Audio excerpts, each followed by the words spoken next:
قرآن فجر يا أخي مشهود والخير في صفحاته معقود.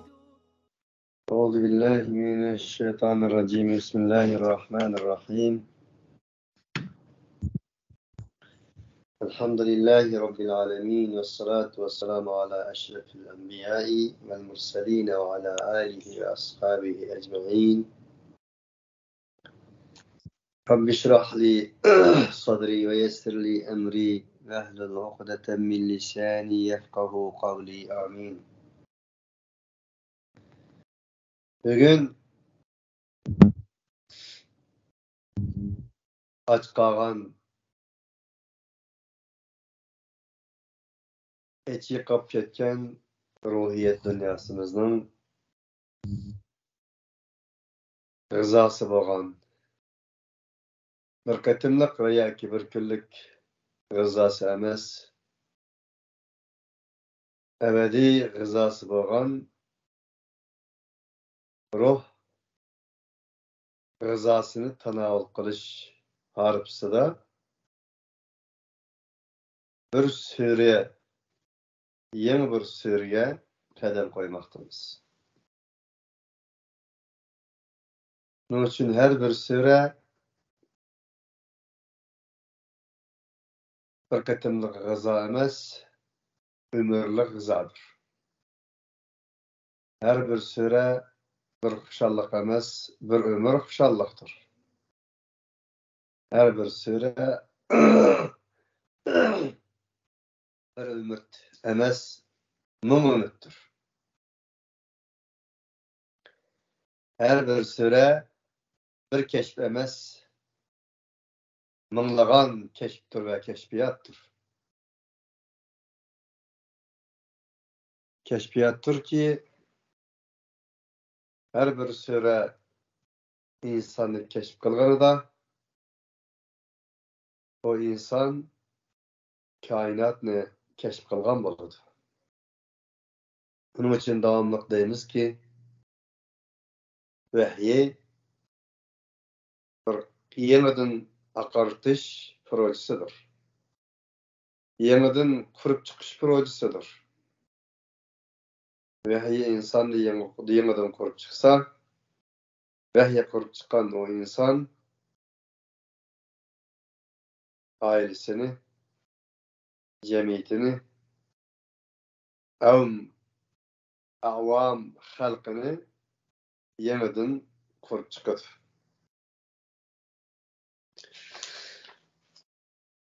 Bunun için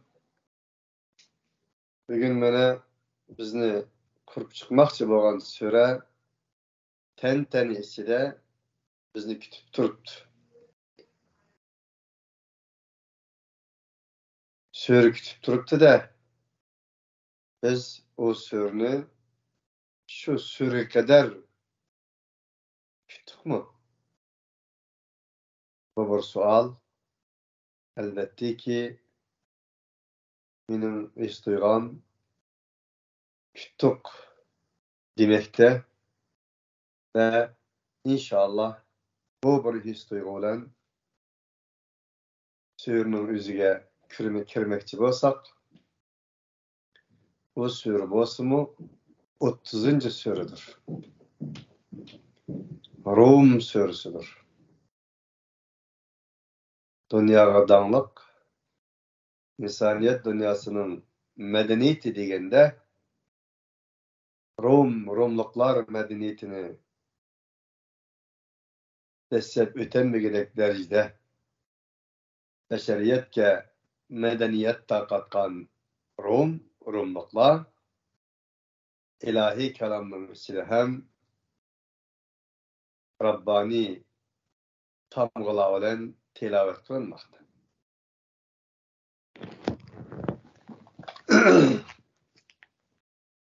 Otuzuncu sure Rum suresidir. Bu sure 60 ayet bulup Mekke'de yazılı bolganlygy da hiç bir şek şübhe yoktur. Rum suresi öz ismini Elif Lam Mim Gulibetir Rum degan ayette celilideki ikinci ayetten almakta. Sure istiqbalga bo'lgan g'aybiy ma'lumotlarni, mo'jizalarni bermekte. Hammamizga ma'lum Ankabut surasida ilgirki derslerimizde bu suradan bir aldın Katar'daki surede Mekke müşriklerinin Muhammed aleyhissalatu vesselam'dan möcize talep kılganlığı. Bu möcizenin bolsa Kur'an-ı Kerim'nin ikenliki. Kur'an-ı Kerim'nin möcizeliki yetediganlığı. Kur'an-ı Kerim'den büyük möcize bulmaydiganlığı. Bu Kur'an-ı Kerim'nin ta kıyamet kadar möcizevilik halatını saklap kaldıganlığı doğrusunda söz açkanıydı.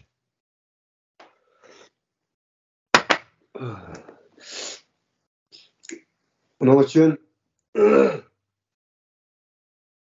Allah Subhanahu ve Teala yani şunun devamında bu surede ilgili sözlep ötkenimizdek mümin Müslümanlarla bir bişaret möcizevi vakalikni bayan kılmasın. Müşrikleri hem möcize talep kılganlarga almanı möcize degenge işaret kılıp Rumluklardan Parislar o'ttirisdiki 100 yıl masafını besip ötken tarihi vakaliklerini kıskıgına cümleler bilen bayan kılmakta.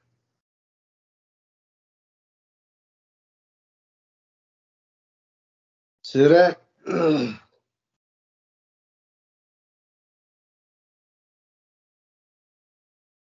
Hristiyan yani Rumluklardan ibaret ve dünyaya medeniyet takikan Parislardan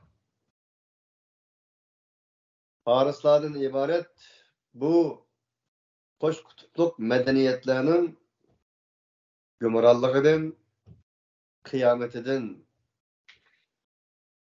söz etişiyle başlamakta. Söyle. Başlanmakta. Ve ahırda hakiki kıyamet bilen yüzünü tamamlamakta. Bu sure yok buluş, var buluş, toğuluş, ölüş, katarlık kevni kanunlardan söz açmakta. En mühim bolğany bu surede insanny insan kılgan. Şundakla insanny başka canlılıklardan ayırgan en kadir kıymetlik bolğan bir yektani bir baha cevher ve gevherden bas kılır. Bu bolsun Allah Subhanahu ve Taala'nın bu suredeki 30. ayette degenidek فَاقِمْ وَجْهَكَ لِلدِّينِ حَنِيفًا فِطْرَةَ اللّٰهِ الَّتِي فَطَرَ النَّاسَ عَلَيْهَا لَا تَبْدِيلَ لِخَلْقِ اللّٰهِ ذَلِكَ الدِّينُ الْقَيِّمُ وَلَكِنَّ أَكْثَرَ النَّاسِ لَا يَعْلَمُونَ diyen kadir kımmet ayeti. Vicdan ve fitret ayeti bu surede yer almakta. Ey insanlık! Vechheke senin yüzünü. Yüz zikir kılgan ama barliq vujudingni degan yüz zikr qilingan vujuddan iborat bo'lgan kul irada qilingandir. Yüzüngni degani barliq vujudingni bir dinga tikliginki, qaratqinki, hanifen barliq batıl ve hatalardan uzak bo'lgan holatda, o'zingni aqqachgan holatda, qayrıgan holatda dinga vujuding bilan berilgin, tiklengin. Din qaysi eti o? Fitratallahi allati fataran nase aleyha. Bu din Allah subhanahu wa ta'ala'nın insanın içine yerleştirdiği bir fitrati ki, tabiati idi ki, Allah o tabiatının üstüge barliq insanlarını yaratgan idi. Del insan şu fitretle yaratılgan fitret ölen insandı. Fitretini bulgamaslık olan insandı. Tabii hali ölen insandı. Bu tabii halini saklap kaliş ölen hayvandan farklanıp durat. La tebdile li halqillah. Bu Allah subhanahu wa ta'ala'nın özgermez hılkıtı idi. Kanuniyeti idi. Sünneti idi.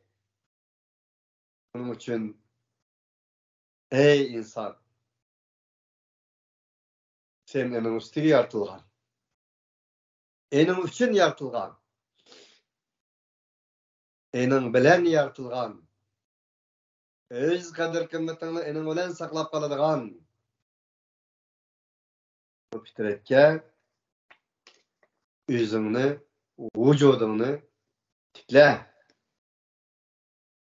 Zalike, yani şunday qilishing, ad-dinul qayyim.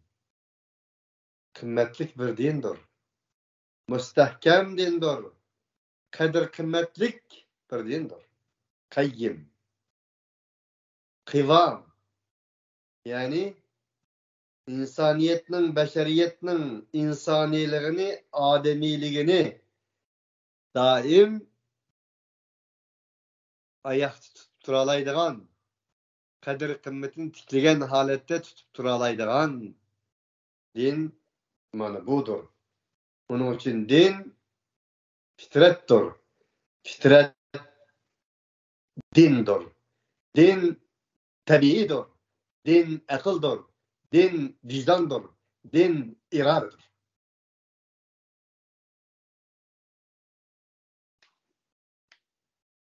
Yani bu ayet bu ulug' so'rning ichida yaranmoqda. Yani bu qisqagina muqaddimdan keyin so'rning o'ziga kelmoqchi bo'lsak, Alif Lam Mim Rahman Rahim bo'lgan Allah subhanahu wa ta'alaning ismi bilan boshlaydi. Alif Lam Mim hammamizga ma'lum, bu mavzuda 30'dan artık müfessirlerin göz karıştırılmıştır. Bu sure huruf-u muqatta bilen başlangan ama vahiyge işaret kılınmagan ikinci suredir. Huruf-u muqatta bilen başlangan surelerin hemmisi vahiyge etki kılmaganlık bilen, vahiyge işaret kılmak bilen başlandı. Bu sure vahiyge etki kılmasdan, işaret kılmasdan başlangan ikinci suredir. İlgili etkilimizdek bu mavzuda müfessirlerin köp göz karıştırı bolgan takdirdimi? Ama en meşhur bolgany Ebu Bekir Sıddık radıyallahu anhu'nun her bir kitaplarının bir sırrı var. Kur'an-ı Kerim'nin sırrı huruf-u muqattaatlardır diyen sözü en ecellik, en meşhur, en doğrusudur. Allahu Teala. Gulibetir Rum. Rumluk mağlup oldu. Fi ednel ardı. Ziminin en yakın yerinde. tüven yerde. Veliki fi adnal ardı degini belkim Kur'an nazil bolgan yani şu muhatap kılıngan insanlar yaşaydıgan zımının tüvenide degen boludu. Ama tarihi hadise ve vakialarga qaraganda Rumluklarning Hristiyanlarning yaşagan ziminin en yakın tüvenideki turayotgan Rumluklar mağlup boldu degen boludu. Ve hum min ba'di galabihim seyaglibun fi bid'i sinin. Bu ayet doğrusunda ilgili mukaddimesi degендek Allah subhanahu ve taala Rumluklarning mağlubiyetinden söz açıdı. Ve hum min ba'di galabihim seyaglibun ularning mağlubiyetinden keyin yakında g'alaba qiladi fi bid'i sinin. Bir qancha yilning ichida Rumluklar mağlup boludu. Mağlup bolgandan keyin bir qancha yilning ichida g'alaba qiladi degenden iborat istiqbolga mansub bolgan g'aybiy bir bishorat, g'aybiy bir ma'lumotdan mo'jizaviy bir shaklda Qur'on ma'lumot bermoqda. Bu ayet zikr qilgan Rumluklarning tarixiy voqealariga borsak, bu ayet nazil bo'lgan vaqtning o'zida dunyoda bir qancha madaniyatning bor ekanligi, eng cho'ng madaniyatning birisi Hristiyanlar, Rumluklar, yana birisi Farislar ekanligi. Dal Faris imperiyasi bilan Rum imperiyasining 100 yilga so'zilgan tarixiy urush mavjud ekanligi o'rtasida. Dal Peygamber aleyhissalatu vesselam Mekke'de iken bu ayet nazil bolgan vaqtning o'zida 613, 614, 615 yilları miladi. Farislar bilan Rumluklar o'rtasida bir urush bo'lgan bo'lib, bu urushda Farisliklar Rumluklarning ustidan g'alaba qilgan edi. Farislar hattoki İstanbul'a kadar Filistin, Şam, Suriye, Afrika kadar hattoki Mısır, İstanbul'a kadar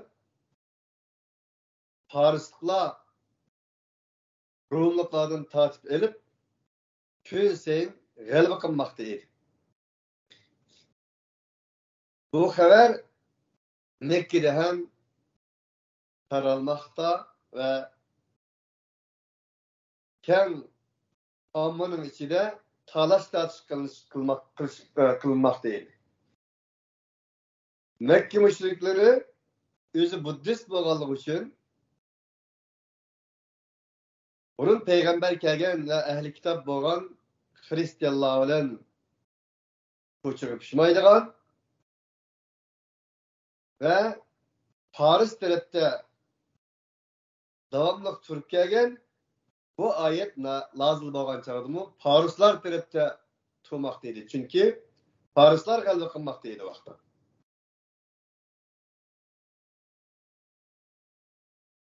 Bu urushdan keyin Paris bilan Rumluklar o'rtasida bir ahdi paymon tuzilgan edi. Rumluklar Farislarga 1000 at oltin, 1000 at kumush, 1000 tuga, 1000 er, 1000 ayol qatorliq o'nlagan emas, yuzlagan emas, minglagan sonlardan tarkib topgan bir qancha moddalik xaraj ahdinomi tuzgan edi ve Rumluklar o kadar insaniyetki medeniyet takatkan bir imperiya bo'lish bilan Farisliklarga bu to'lamni to'lashga ma'qul bo'lgan edi. Demek ki Parislar nimani xalisa?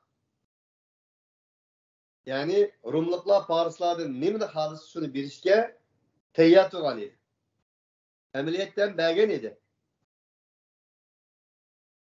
Lekin bu vaqtda Parislarning büyük reisi Xisrav ismli padişahı bunu kanaat kılmasdan Rumluklarning boshlig'i kelsin oldimga. Men cho'qingan ilahga, butga cho'qinsin, ibodat qilsin deganga qistirgan edi. Hattoki Kudusni ag'a vaqtning o'zida Rumluklarning qadimiy asar atiqalari bo'lgan diniy qadr qimmatlarining hammasini yer bilan yeksan qilgan edi. Dal bundaq bir sharoitda Mekke mushrikleri Rumluklar tarafida turgan edi. Musulmonlar cho deganda musulmonlar Peygamber aleyhissalatu vesselam başlık Hristiyanlar mağlup bolsa, ularning bir qanti bo'lgan 100 degan musulmondan tarkib topgan muhacir musulmonlar Habistonda edi.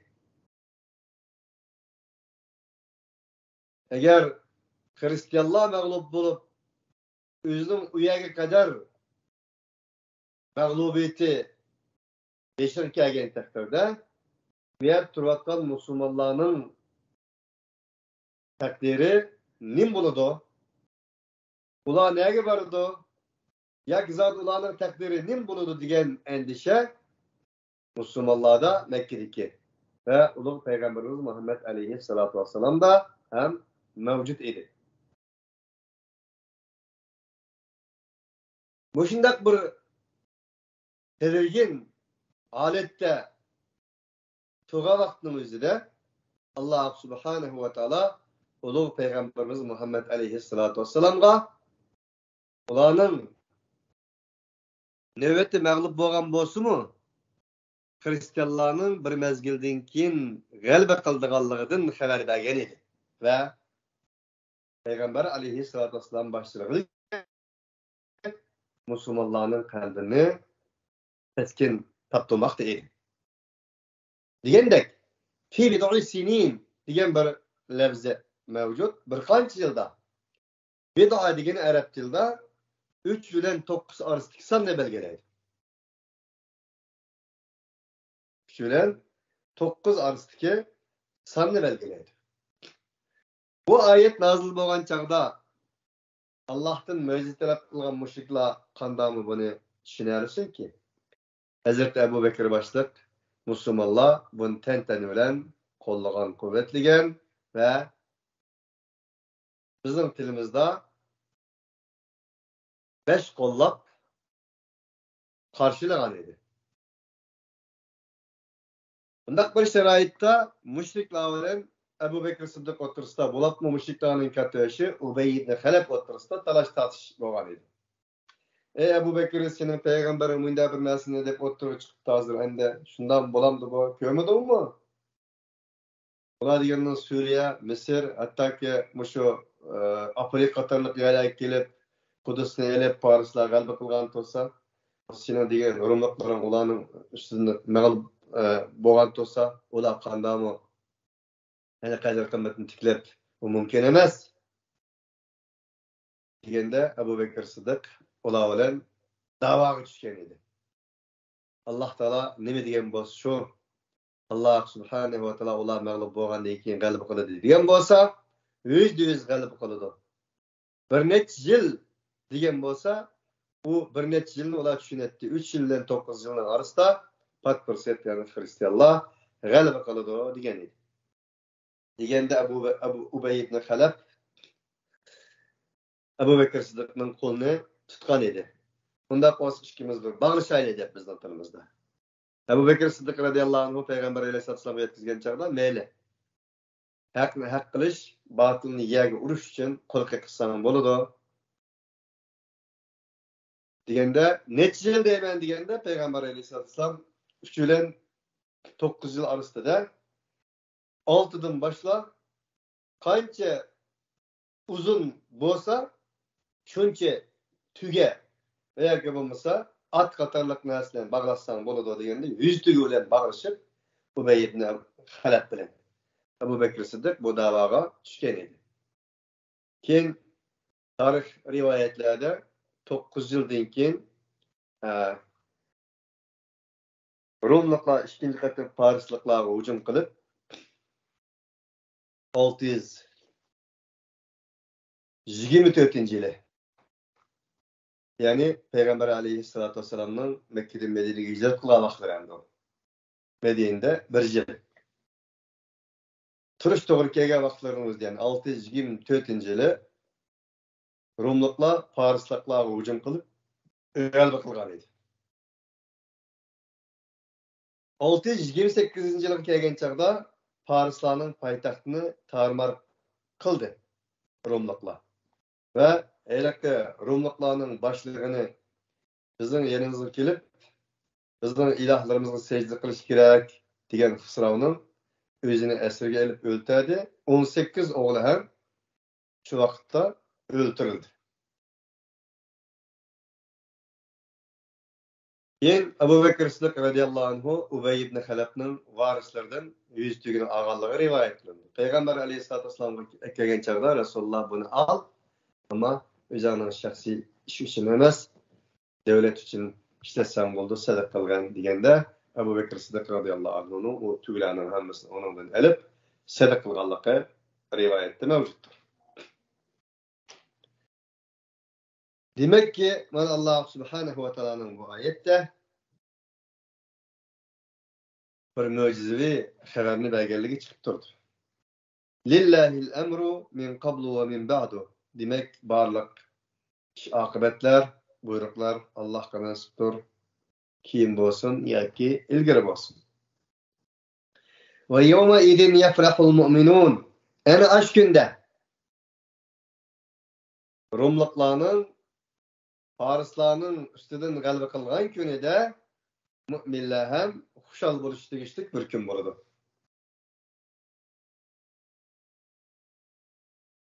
Bugungi kunda yuzimizga solsak, beshimizga kelayotgan kulfatlar hammamizga ma'lum. Shuning uchun ba'zi aqlli siyosiy insonlarning Xitoylar bilan Amerika o'rtasidagi urush ve so'qishlarni tahlil qilganida Amerika tarafini tutishi, Amerikaning buni qanisi biroz ko'ngli yarim bo'lishi, Amerikaning kuchli turishini umid qilishi dal oyatga uyg'undir, muvofiqdir.